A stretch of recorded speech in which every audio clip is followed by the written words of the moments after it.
Congreso Latinoamericano de Opinión Pública, WAPOR.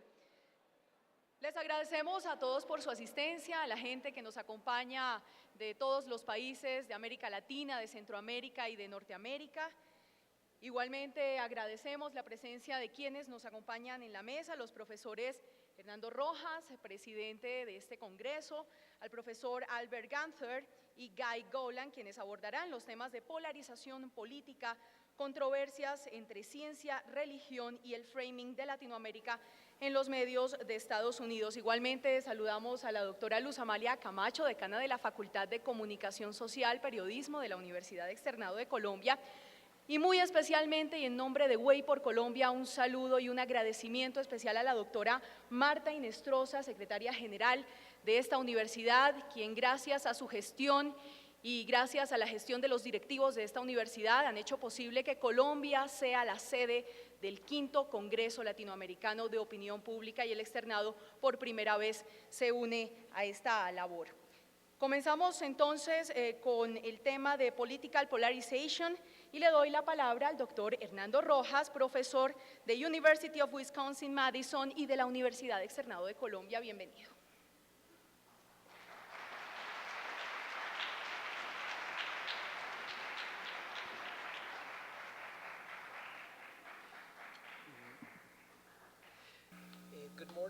Buenos días, es un placer estar acá con todos ustedes. Este tema de polarización lo hemos estado con colegas en 11 países. Desafortunadamente, Shanto tuvo que ir al hospital en vez de venir a Colombia, no pudo venir, manda sus saludes y se siente mucho mejor. Esto ha sido un proyecto colaborativo y yo querré decirles parte de lo que él quería decirles a ustedes. Se ha hecho en 11 países, particularmente aquí en la Universidad Externado de Colombia.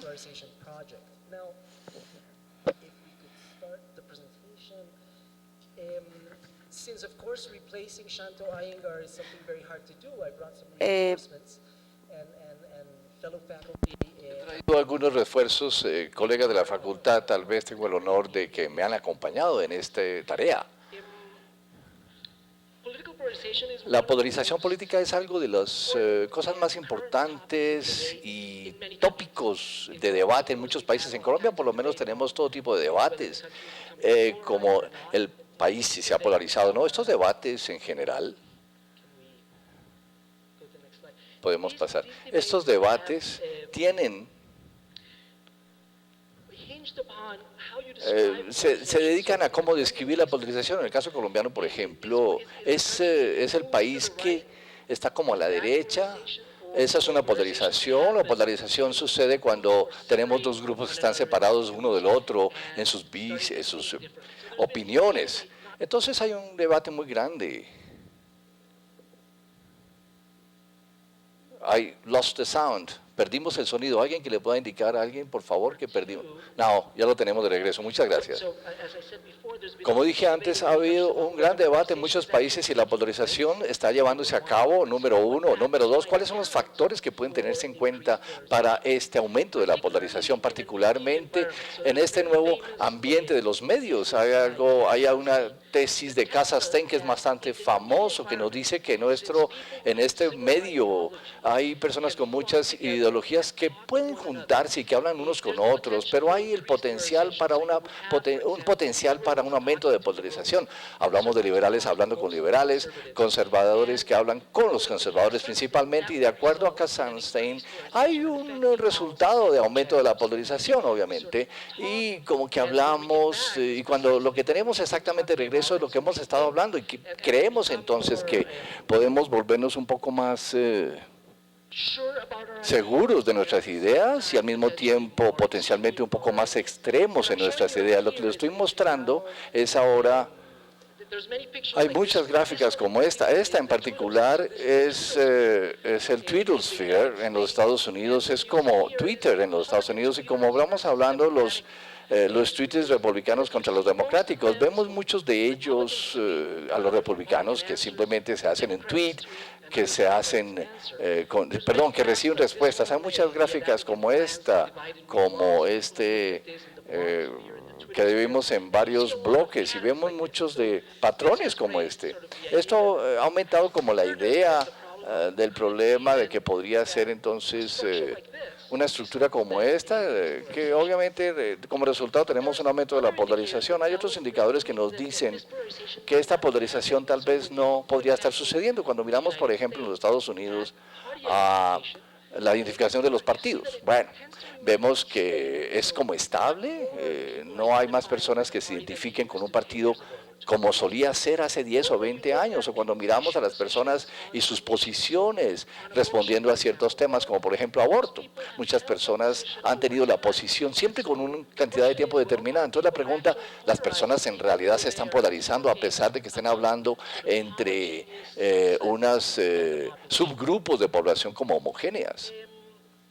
Entonces, como digo, hay un debate muy grande. Algunas personas dicen que este tema de la polarización, dijeron, bueno, mire, lo que está sucediendo es que las élites se están polarizando. Obviamente, le preguntamos al público por su opinión y no vemos la polarización como tal, pero digamos a un cierto nivel tendríamos algún nivel de polarización. Hay un panel mañana que vamos a discutir sobre este pensamiento de las élites. Bueno, cómo se polariza potencialmente las élites. Vamos a tener una polarización a través de una polarización masiva. Sean Toin está trabajando sobre un concepto distinto. Lo que él dice es que no hay mucha evidencia de que la gente se está polarizando. Sin embargo, cuando miramos a la retórica de las personas que se emplean en los debates, hemos tenido paneles que odian hablar en línea, por ejemplo. Vemos que hay algún tipo de polarización de todas maneras. Lo que dice Shanton es que lo que está sucediendo es que más que un tema de polarización, hay una forma de pensar diferente, que podemos ser más extremos en nuestras visiones. Lo que estamos viendo es que nos gustan menos las personas que piensan distinto a nosotros. Este es un ejemplo que puedo mostrar, o que él nos iba a mostrar hoy.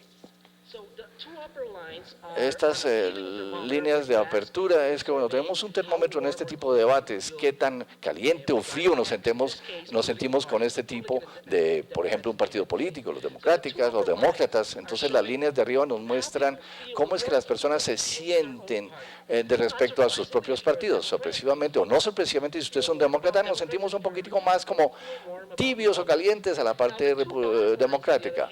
La parte de abajo es como nos sentimos sobre los otros partidos, los partidos en que ustedes no apoyan. Y lo que vemos es que con el tiempo vemos esta inclinación en la que las personas les gustan menos las personas del otro partido. Y eso es lo que Shanton se refiere en cuanto al el efecto de la polarización. No es que nos volvamos más extremos en nuestras visiones, lo que sucede es que estamos convirtiéndonos en personas más extremas en términos de la orientación emocional sobre otras personas que no piensan como nosotros. Las aplicaciones o implicaciones pueden ser muy profundas. Por muchos años hemos hablado de la moral racional de la opinión pública, pero hay necesidad de expresiones más emocionales con ciertas actitudes de las personas, basadas como en la emoción. Y después vamos y encontramos las razones que apoyan estas actitudes, dando alguna explicación.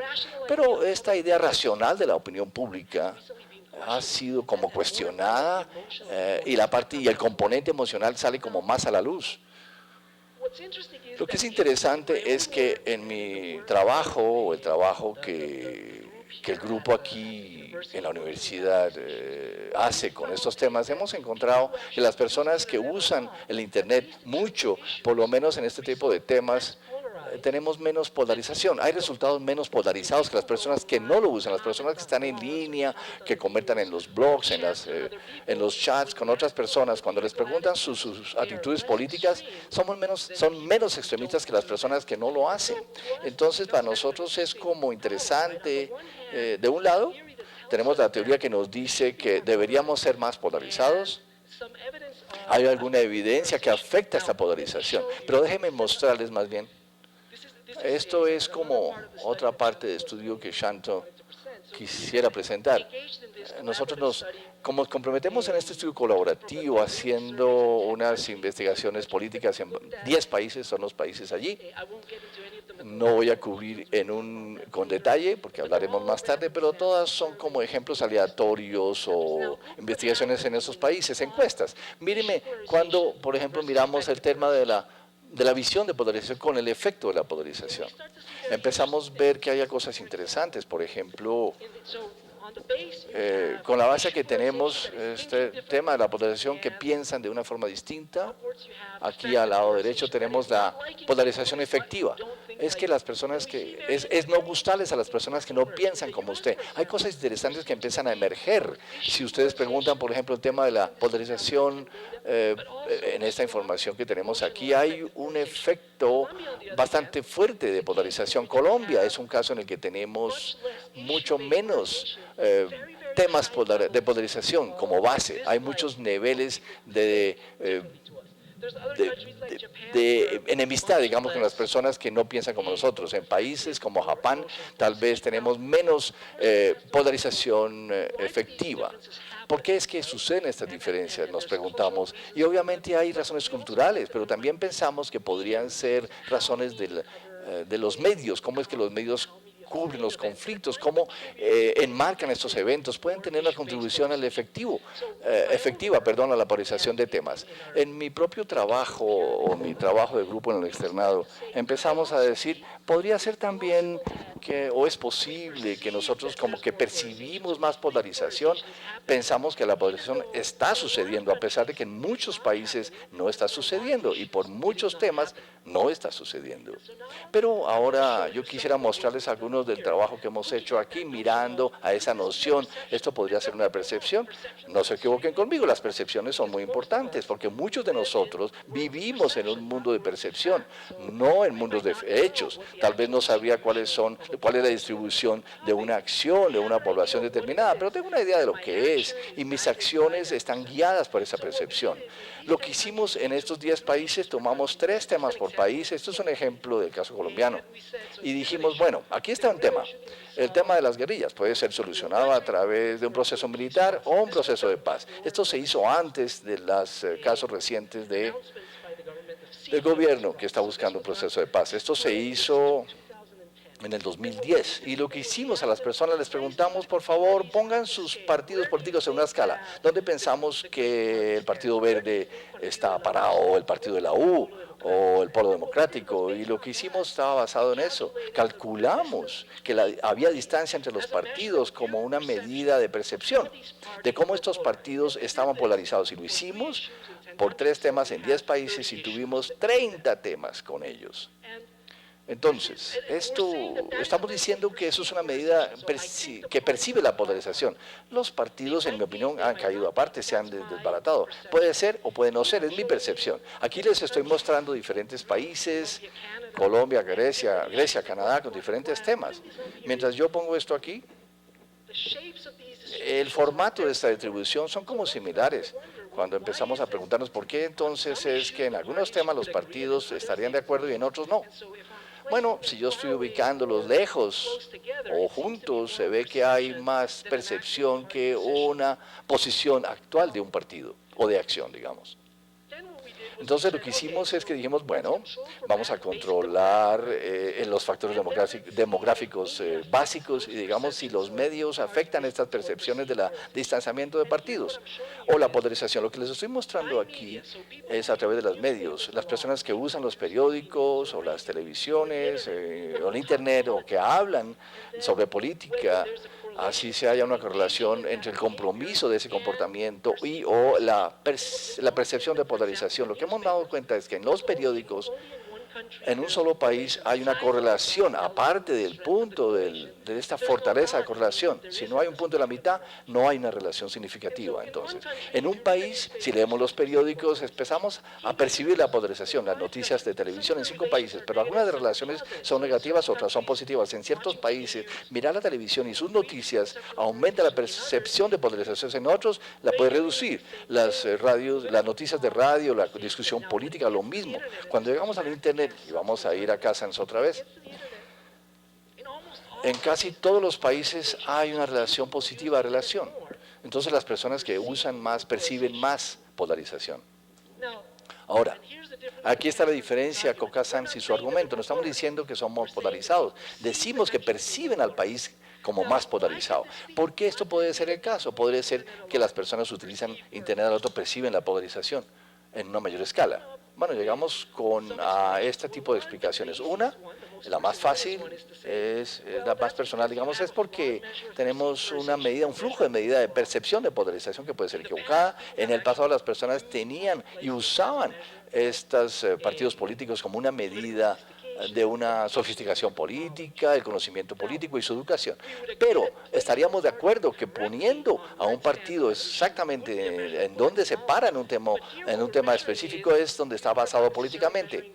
Pero las personas no están a veces ubicando los partidos correctamente, en términos de distancia si lo hacen, potencialmente de una forma incorrecta, mientras que muchas personas podrían ubicarlos correctamente. No pensamos que ese sea el caso. Y si fuera el caso, tendríamos periódicos, por ejemplo, que sabemos que hay una tradición muy larga que nos dice que los periódicos y su lectura está relacionada con el conocimiento político. Por lo tanto, las personas leen más periódicos, deberían ser los que perciben más, pero no es el caso. Una segunda posibilidad es que la polarización está sucediendo y las personas que están en línea están sintiéndolo más y responden las preguntas en esta forma. Es una posibilidad, pero tratamos de darles una tercera explicación. Y con eso termino mi presentación. Tenemos que dar un privilegio a una tercera parte que dice que una de las cosas que suceden en línea es que nosotros empezamos a hacer o a exponernos a la información de múltiples fuentes y por nuestros amigos. Por ejemplo, pensemos de cuando ustedes están mandando algo que sea político, enviando algo que sea político, que no fue una idea que usted apoya, de todas maneras. Típicamente lo hicieron porque usted pensó que alguien tan tonto de lo que estaban diciendo, usted decidió entonces mandar esta información y como burlarse del otro lado. Entonces estamos utilizando una explicación que tiene una tradición larga. En las ciencias sociales hablan de ejemplos como recostados, como viciados. Entonces, como digo, hay una tradición y sabemos cuando las personas se encuentran con ejemplos estadísticos de lo que prefieren como un juzgamiento, como un punto de vista. El ejemplo o la estadística. Usamos el ejemplo, sabemos que preferimos los ejemplos que nos dan. Hay una tradición que apoya esta noción. Lo que estamos diciendo es que el Internet y su ambiente nos da más ejemplos como viciados porque estamos unos consumidores de media que simplemente, que muchas veces se encuentran como peligroso. Algo que hacen en el otro lado del canal pensamos que es tonto. Pensamos que ese ejemplo representa el otro lado, aunque potencialmente no lo haga. Entonces, con estos experimentos tratamos de ver si podríamos como juntar esta noción de estos ejemplos viciados. Tuvimos un tema que era muy importante en los Estados Unidos, o fue en la campaña de los Estados Unidos un debate sobre el papel de las mujeres y decimos algo sencillo y simple. Tuvimos noticias en que pudimos manipular. Tenemos en este caso una página liberal de web y manipulamos a quienes usan como su ejemplo conservador. Utilizamos dos personas, los que no están familiares con el caso norteamericano. Joshua Limbaugh es un comentador muy de derecha y miren lo que pasa con la percepción de las personas sobre polarización después de que leyeron este tipo de noticias. Las personas que sean republicanos están abajo. Si usted es un republicano, no importa en términos de a quién tiene como ejemplo, pero si usted es un liberal, inmediatamente si tenemos a Rush Limbaugh, tenemos opiniones extremas de que los republicanos piensan como eso, por lo tanto la polarización debe estar sucediéndose inmediatamente. Entonces, lo que estamos diciendo ahora es que en este nuevo ambiente de noticias o de medios, lo que decimos es que en este nuevo ambiente de medios, la polarización puede estar sucediendo en ciertos países, pero lo que está sucediendo en realidad es que estamos percibiendo más polarización que lo que realmente está pasando. Esto puede tener muchas implicaciones, porque lo que sucede a nuestras conversaciones políticas, cuando empiezo a pensar que las personas que no piensan como yo son extremistas en sus visiones, tenemos una especie de silencio que tenemos que continuar estudiando. Con eso, muchísimas gracias y paso el micrófono a Al Gunter.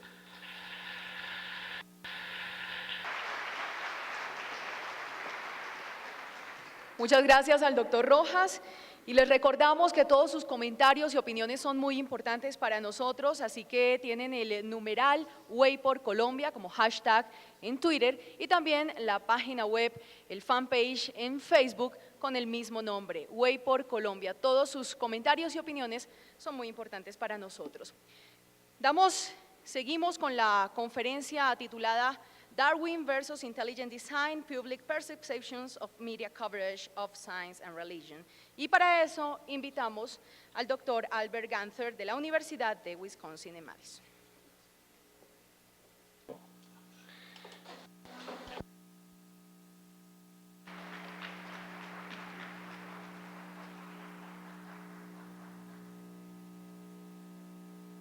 I have to reset my timer.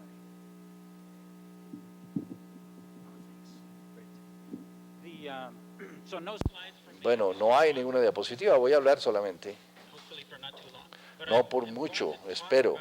Hablaré sobre la misma idea de polarización y el tema y el título que vimos, que escucharon,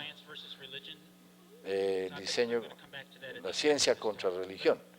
Es un tema que voy a hablar al final de mi conversación, pero estoy interesado en la misma manera en que muchos de mis colegas están interesados en estas ideas, que las personas las están empujando, se están desbaratando, se están desuniendo, percibiendo que hay como más diferencias en opiniones. Obviamente el problema obvio que va con esto, que es más difícil tomar resoluciones políticas sobre temas y las personas.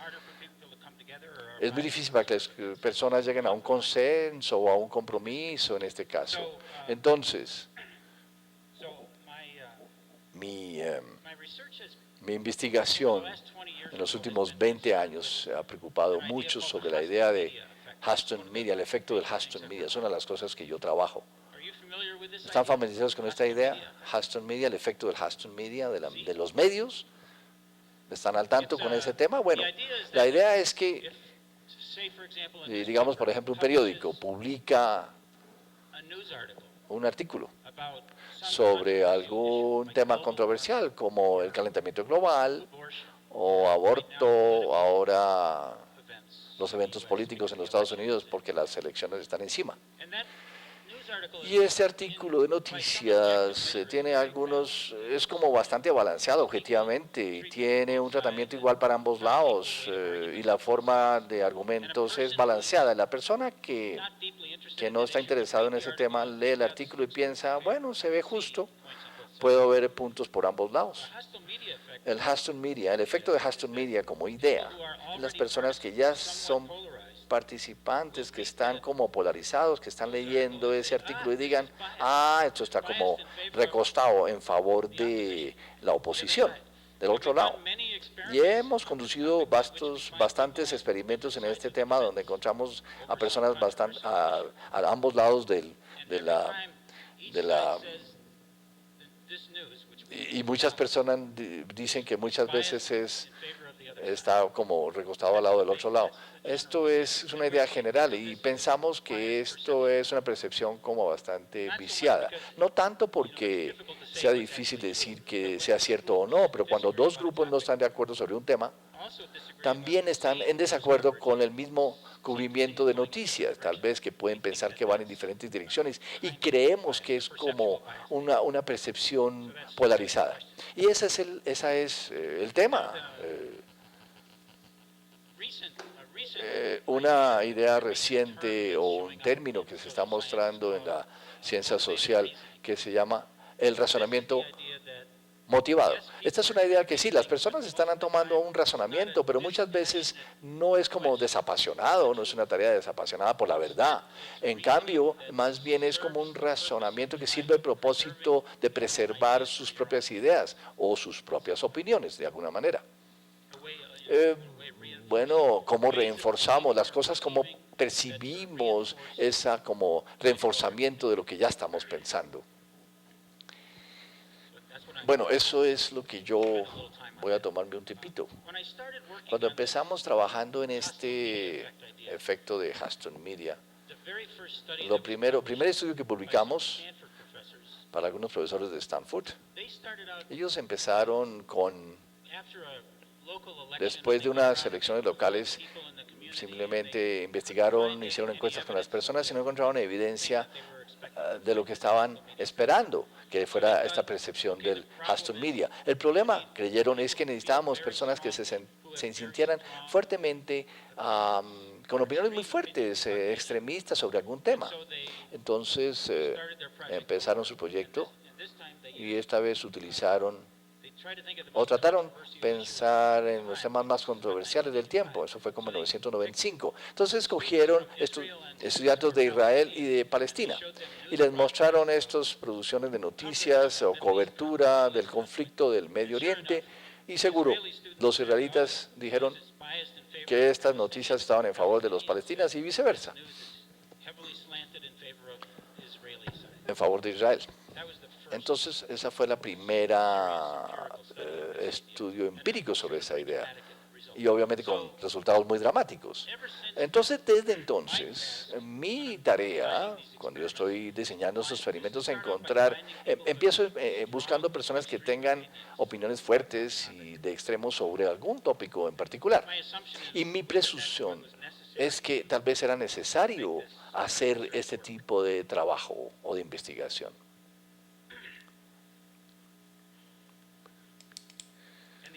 Y las ideas que me motivan al razonamiento, estos grupos de personas, cada uno está percibiendo el contenido de noticias en la forma en que les puede ayudar a preservar su propia idea.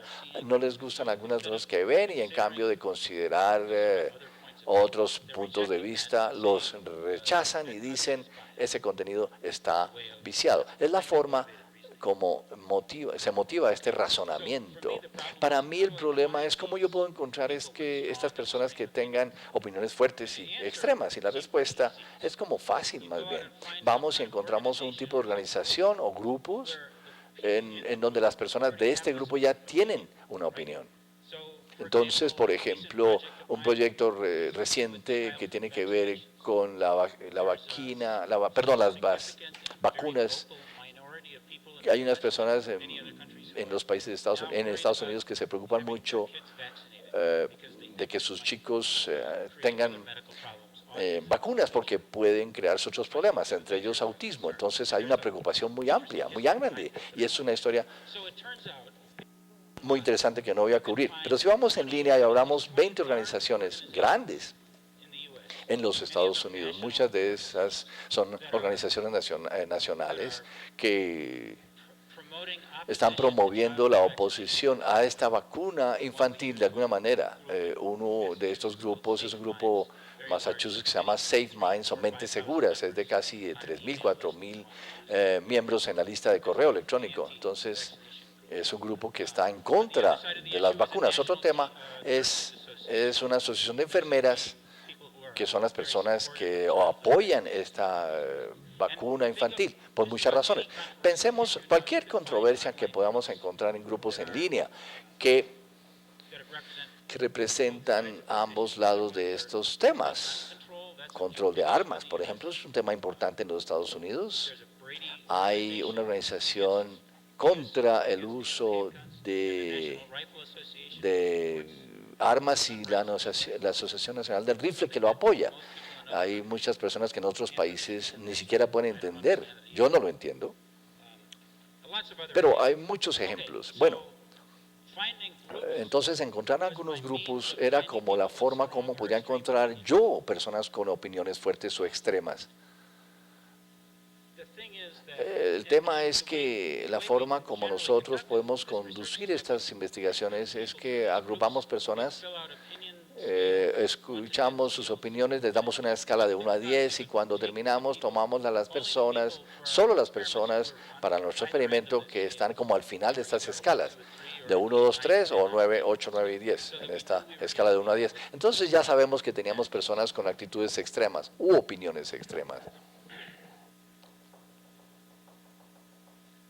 Bueno, pero en un par de años yo he estado pensando de una forma distinta sobre este tema, porque un poquito fue más claro para mí que aunque estuviéramos utilizando personas con opiniones extremas en esta investigación, estábamos como confinando esta variable con algo más, confundiéndola muchas veces con grupos y su identificación, membresía de grupos, estábamos reclutando a través de estos grupos.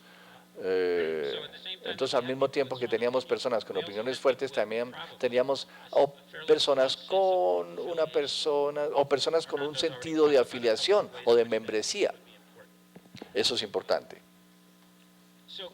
Entonces ya estoy pensando que tal vez lo que es importante, tal vez en adición a tener esta opinión fuerte o extrema en el sentido de la polarización, algo que es más importante en el proceso o tan importante en la motivación de razonamiento es a qué grupo quiere usted pertenecer. Esto es algo importante para muchas personas. ¿Quién soy yo?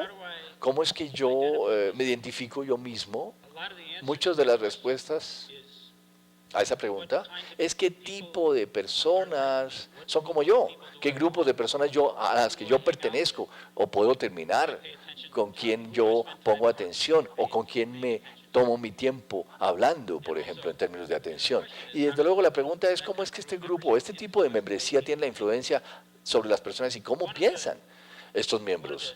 Una de las ideas sobre por qué eso es tan importante en términos de cultura es que la idea hay explicaciones de evolución sobre el tema. Los seres humanos evolucionamos y es obvio que tenemos una afiliación tribal que es importante para la supervivencia. Los primarios tenían que vivir en grupos y tenían un grupo de afiliación a grupos, una parte de afiliación a grupos para poder sobrevivir.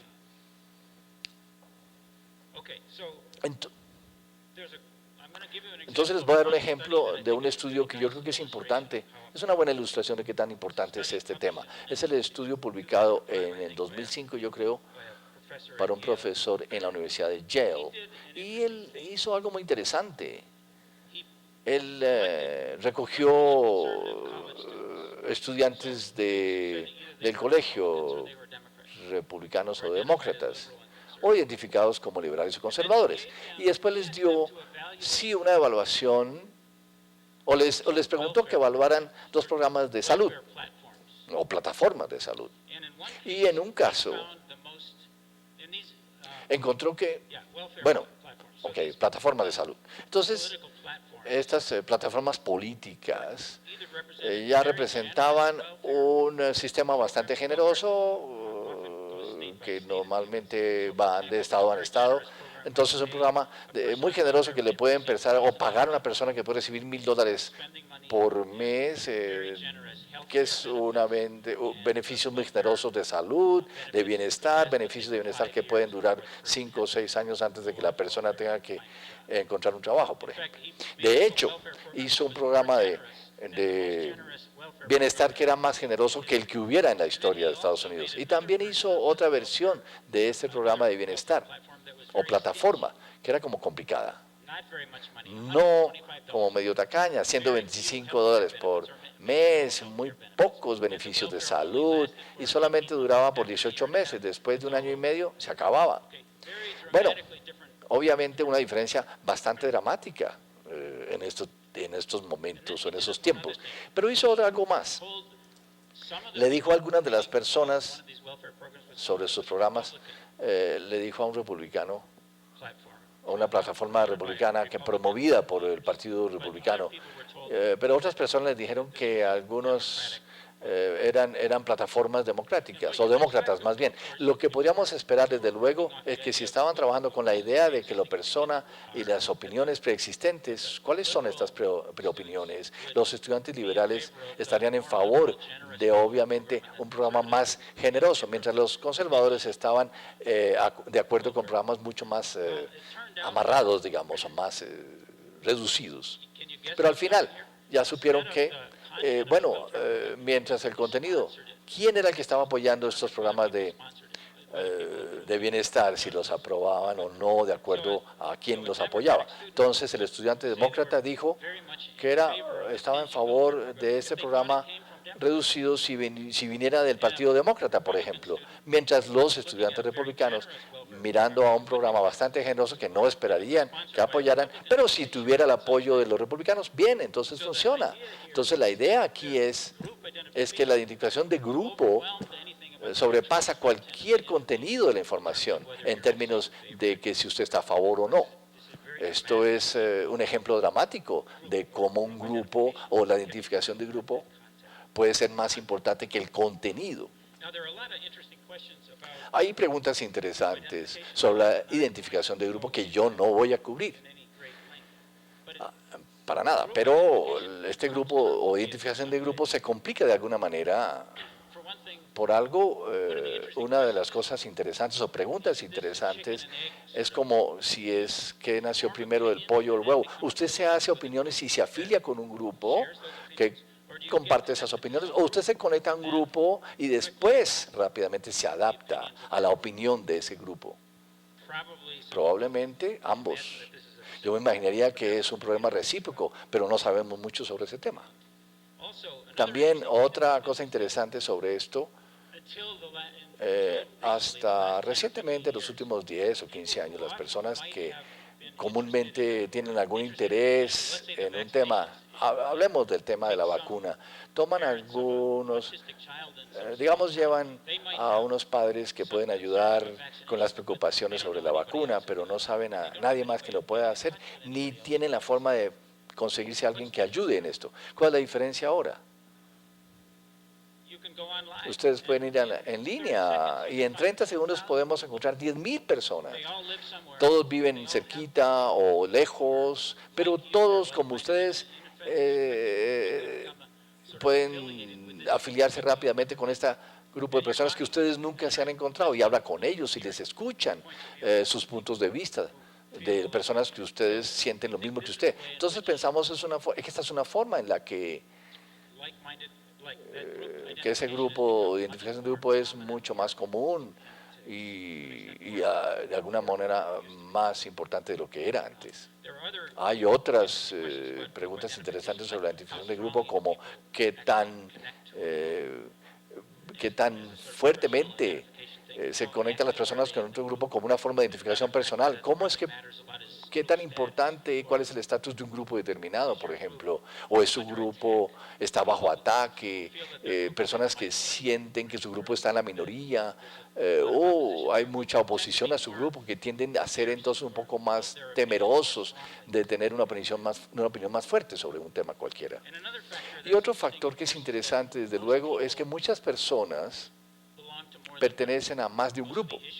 Los temas que estamos mirando, aparte de estos aspectos amplios políticos, hay personas que buscan en algo más particular, como proyectos de vacuna, o si utilizamos animales en los laboratorios, el aborto, muchos de tantos temas. Pero muchas personas pensamos, lo llamamos, estos grupos son temas públicos y creemos que muchas personas pertenecen a 2 o 3 grupos de este tipo. Entonces, muy rápidamente voy a hablarles del proyecto actual. Estoy trabajando en un proyecto que tiene el apoyo de la Fundación Templeton, que está muy interesada en saber cómo la ciencia y la religión pueden reconciliarse. Hay una percepción muy amplia de que las personas que creen en la ciencia fuertemente no puede aceptar religión como parte de su vida y viceversa. De hecho, eso no es cierto. Hay un movimiento intelectual llamado comparabilidad, que es sobre el hecho de que no hay inherente que sea contradictorio en este par de cosas. En los Estados Unidos hay mucha controversia sobre qué es lo que se puede enseñar en el bachillerato. Darwinismo, ideas sobre la evolución que son dominantes, en un currículum, en las clases de ciencias de los colegios, pero hay un grupo muy importante que están al otro lado de la baranda y que quieren que las escuelas enseñen religión o ideas espirituales como la creación o otra idea común, diseño inteligente, si evolucionamos no a través de un proceso de evolución, sino más bien sobre otro tipo de guía espiritual. Lo que estamos haciendo con este proyecto es que estamos reclutando dos grupos grandes y muy vocalizados en el tópico, y estamos tratando de manejar las opiniones preexistentes de estos grupos y también la calidad y las características de la membresía, que están conectados a estos grupos, perdón. Y estamos hablando de cómo la percepción de la información y que también están percibidas este tipo de informaciones. Estamos mirando entonces, de alguna manera, hacen las formas como ustedes pueden, como controlar esta opinión de los medios. Hay más personas que están con las mentes más abiertas sobre los puntos de vista de otras perspectivas, y creemos que la identificación de grupo va a ser importante, o tal vez más importante que una opinión preexistente de cómo estos procesos funcionan. Eso es. Muchas gracias.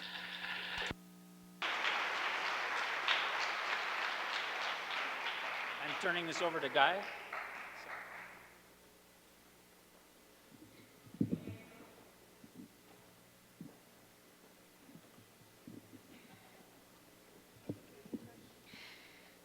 Muchas gracias al Dr. Gunther. Ahora le damos la bienvenida al Dr. Guy Golan de Syracuse University en Estados Unidos para dar inicio a la conferencia titulada The Framing of Latin America in the Editorial and Op-Ed Section of Elite U.S. Newspapers. Bienvenido.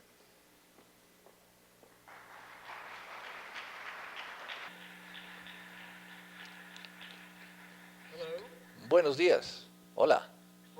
Antes de que empiece, déjenme agradecer a la universidad por esta magnífica hospitalidad. A Hernando Rojas también por invitarme. Estoy muy honrado de estar en el mismo escenario con profesor Rojas, que es muy bien reconocido. Uso mucha de esta investigación en acciones correctivas y también es un honor estar en el mismo con el señor Golan. El efecto de los medios hostiles. Bueno, quiero agradecer a ustedes por tomarse el tiempo de venir y a escucharme. Dos cosas que voy a hablar hoy. Una, en la nueva área de investigación, la diplomática pública, y la otra es el estudio específico que hice con uno de mis estudiantes de doctorado sobre el framing de Latinoamérica o el enmarque de Latinoamérica en la opinión de los Estados Unidos. ¿Cuántos de ustedes usan el Twitter? Levante la mano. Bien, muy bien. Me encanta Twitter. No levanté mi mano, pero mi Twitter es Guy Golan. Entonces, por favor, pueden conectarse conmigo a través del Twitter y tenemos que continuar con esta conversación sobre la diplomacia en Twitter. Después de decir esto, hablemos de lo que es la diplomática pública. Bueno, yo enseño esta diplomacia pública en Syracuse. Tenemos 2 programas de graduados en los Estados Unidos. Si ustedes están interesados en llegar y convertirse o tomar un máster en la Universidad de Syracuse es magnífica. Hablemos de esto entonces. La diplomacia tradicional que siempre hemos escuchado es una diplomacia entre el gobierno y el gobierno. Entonces el gobierno de Colombia habla con el gobierno de Perú, el gobierno de los Estados Unidos habla con el gobierno de China. Entonces, ¿cuál es la diplomacia pública? Bueno, entonces es un concepto interesante. Estamos interesados en ver cómo los gobiernos hablan no a otros gobiernos, pero también a otras personas. Ciudadanos de lo ordinarios alrededor del mundo, por ejemplo. Entonces, esta diplomacia pública es distinta a la otra, porque no somos gobiernos, somos ciudadanos alrededor del mundo. Esto es algo como no lo más, digamos, es como es un dibujo no muy lindo, pero es un mapa con conceptos. Si miramos a la línea A, nos describe esta diplomacia pública tradicional. Los gobiernos se comprometen en muchos programas, algunos pueden ser familiares, educación, intercambio estudiantil, por ejemplo, programas de Fulbright, desarrollo y ayuda. Y están familiarizados luego con esta diplomacia cultural. El gobierno de Colombia puede enviar a Shakira para un tour en el mundo.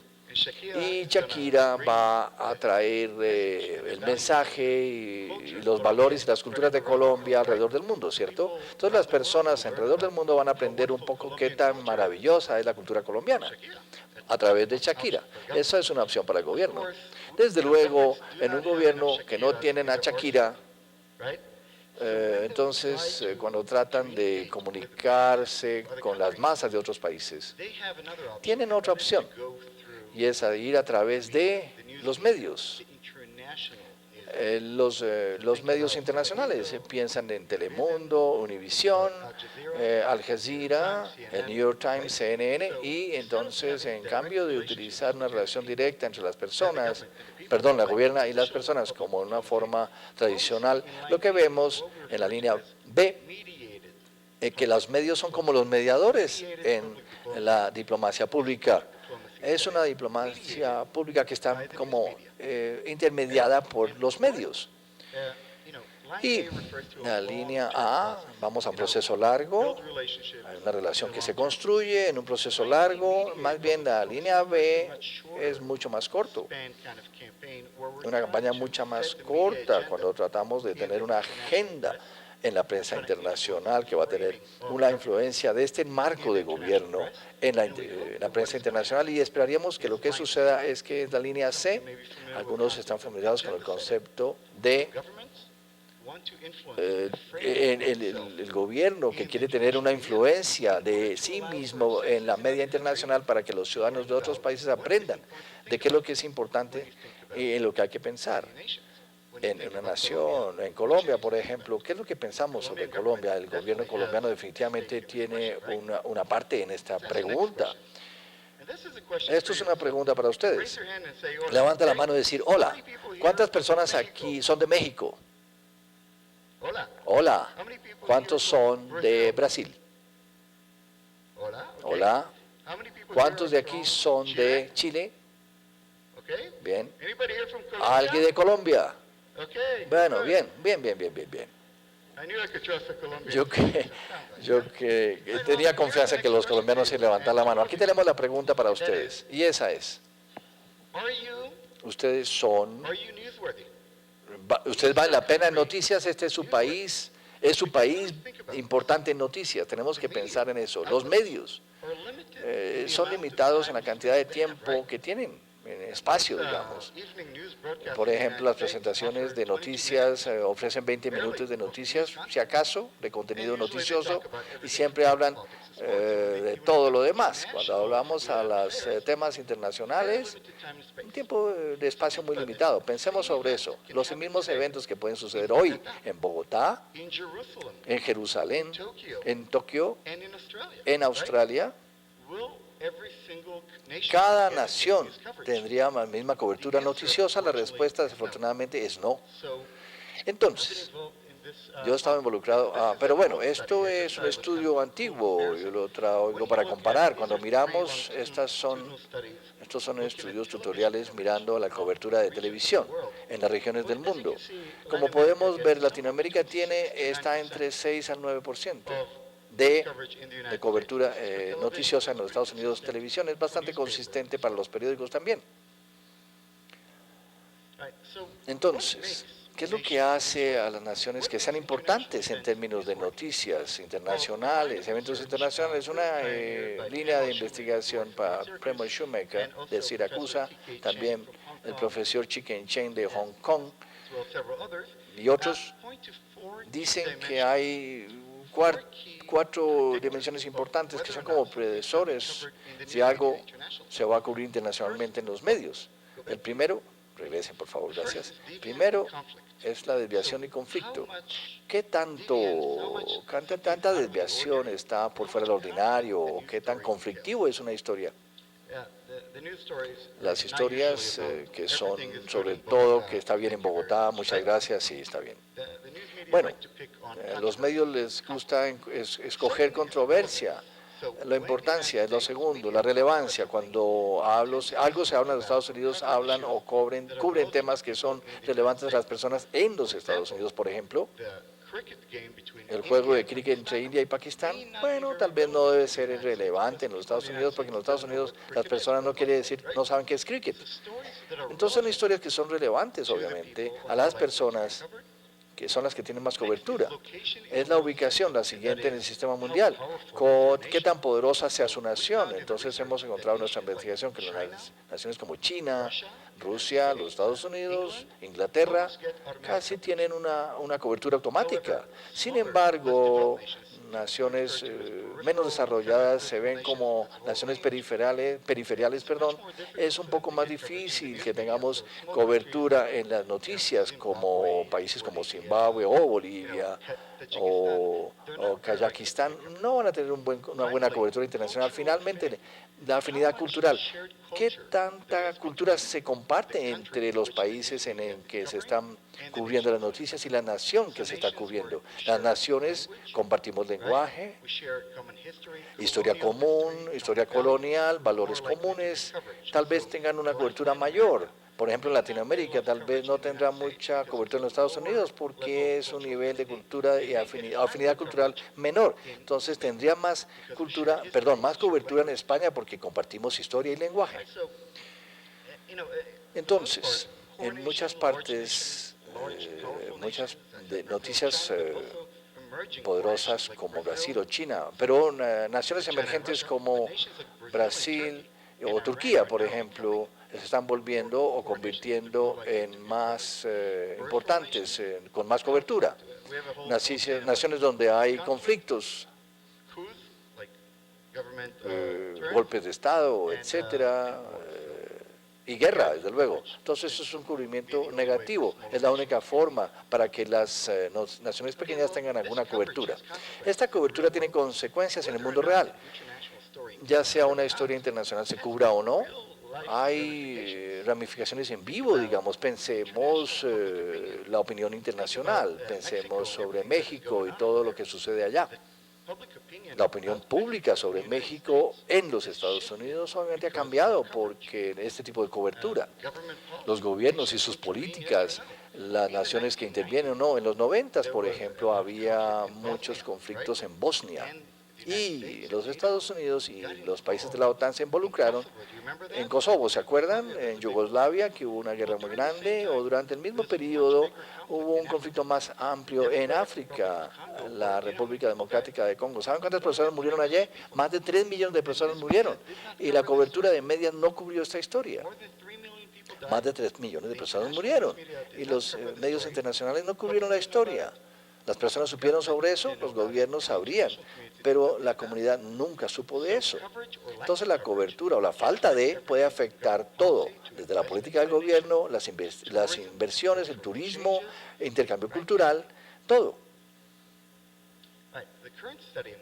El estudio que estoy hablando mira a una plataforma única dentro del periodismo norteamericano, y es lo que se llama la sección de opinión. Muchos periódicos norteamericanos ofrecen esta plataforma única. Tenemos la parte editorial, artículos editoriales, y estos representan la visión del mundo desde el punto de vista de un periódico. Por ejemplo, un periódico como el New York Times argumenta que las personas que votaron tal vez no tengan que votar las identificaciones de la persona que vota. Bueno, y estos editoriales reflejan la opinión, pero por otro lado tenemos el op-ed, que son las opiniones externas, y el concepto es permitir a cualquiera que sea un experto para articular su propio punto de vista inteligente sobre cualquier tema que tenga que ver y que sea importante al público. Este formato es un formato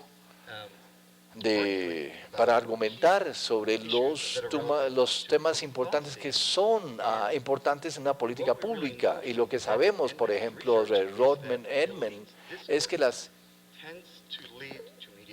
El discurso elitista trata de tener una información, una influencia. Entonces, la formación de la opinión pública, el discurso elitista es bastante importante y todas las plataformas de este tipo de discursos son importantes.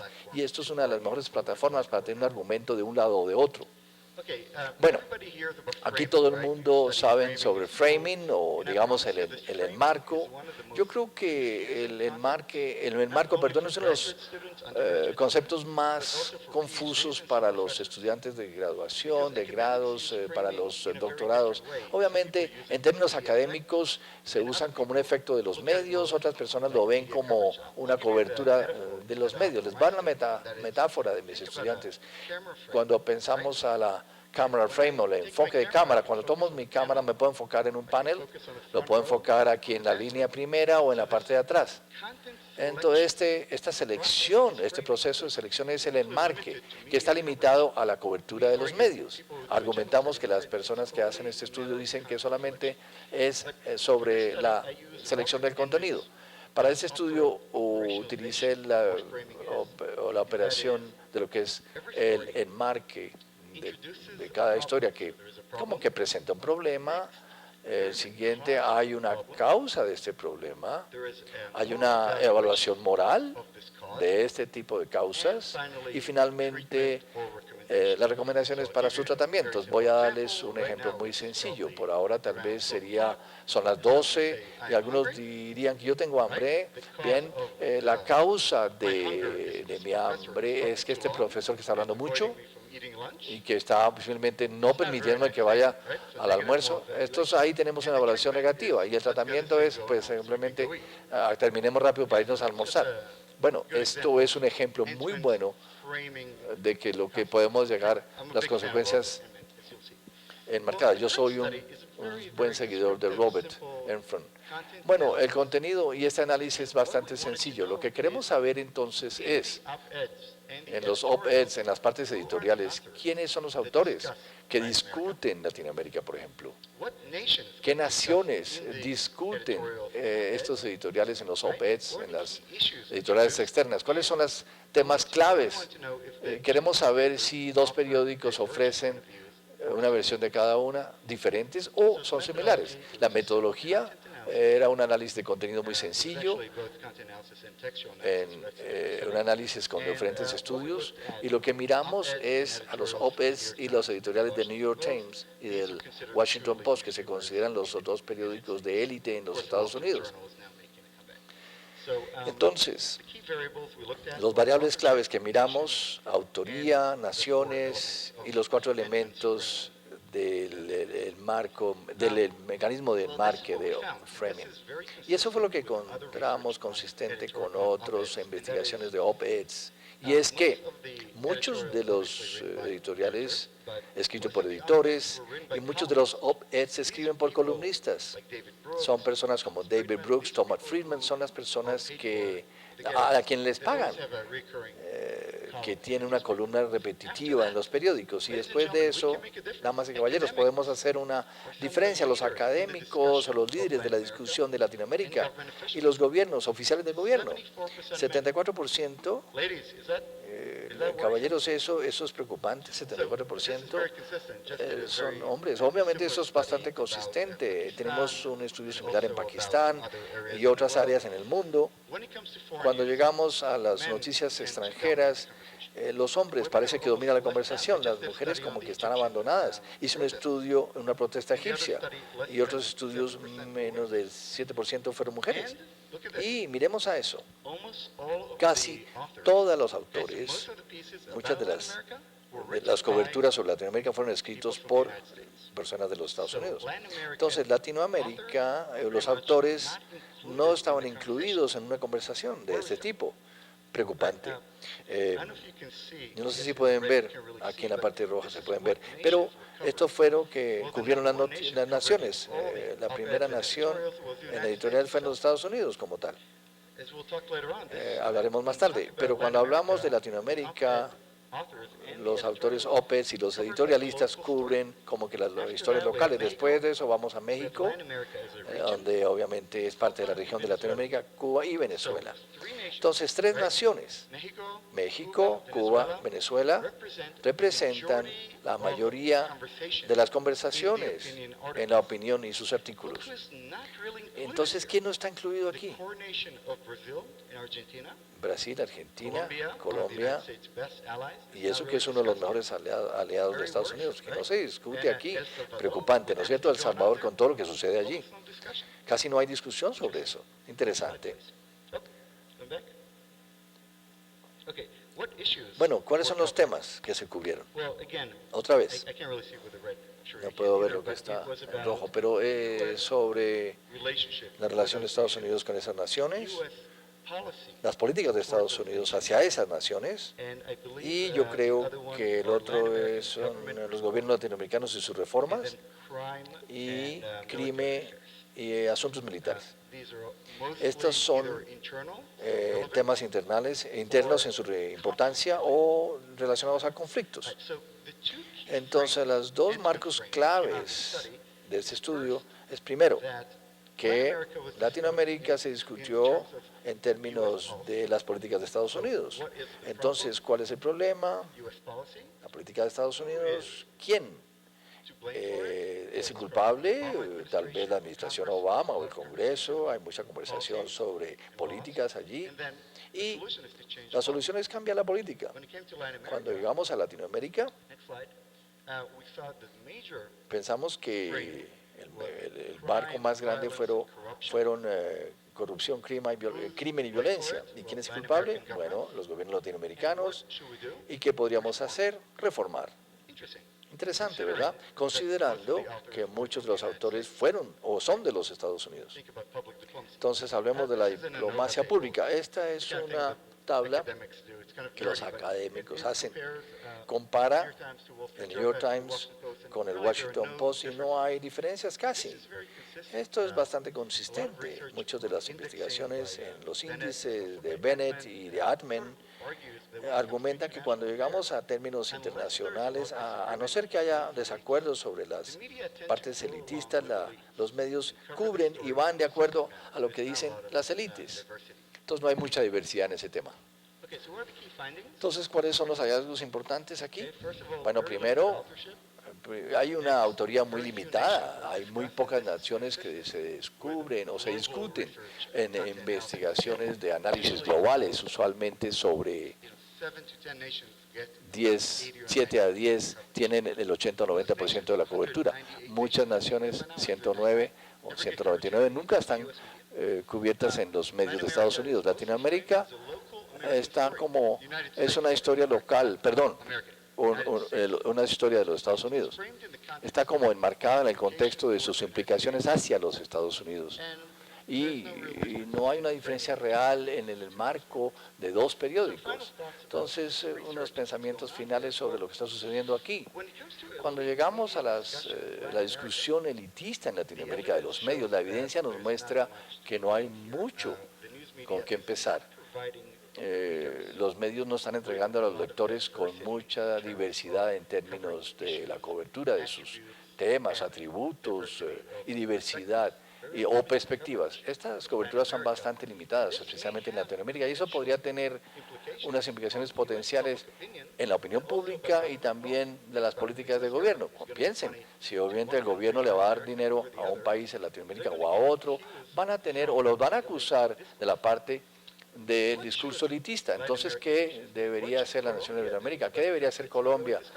El hecho de que ya no se discute, o tal vez sea bueno lo que no se ha discutido en los medios, pero depende del tipo de cobertura. Pero finalmente nos llegamos al punto y es que el nuevo campo de la intermediación en la diplomacia pública, a quienes les pido que se involucren, es cómo los gobiernos pueden tomar un papel activo para formatear esta agenda de la cobertura de medios en el mundo.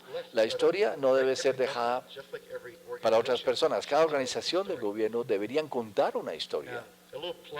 Tal vez un librito que pueda ser interesante, un manual de la diplomacia pública, las estrategias que van a llegar al final de año. Y este librito va a hablar de la diplomacia pública, de la perspectiva de las relaciones públicas. Vamos a tener capítulos sobre el tema, manejo de temas, comunicación de crisis, relaciones construidos, manejo de marcas. Eso va a ser interesante. Vamos a tener diplomacia de las NGOs, diplomacia corporativa. Otra vez, muchísimas gracias por permitirles hablar sobre la diplomacia pública. Espero que estén tan emocionados como yo estoy. Gracias.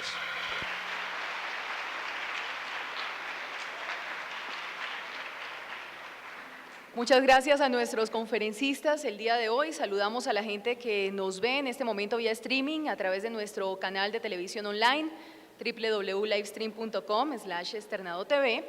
Y tenemos 15 minutos para abrir una sesión de preguntas. Quien quiera hacer alguna pregunta sobre los temas vistos hoy, este es el momento.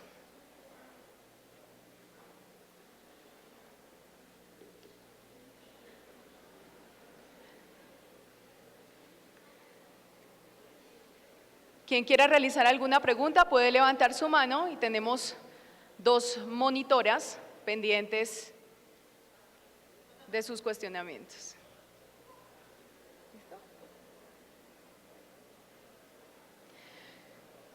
Muy bien, pues damos entonces por terminada esta sesión.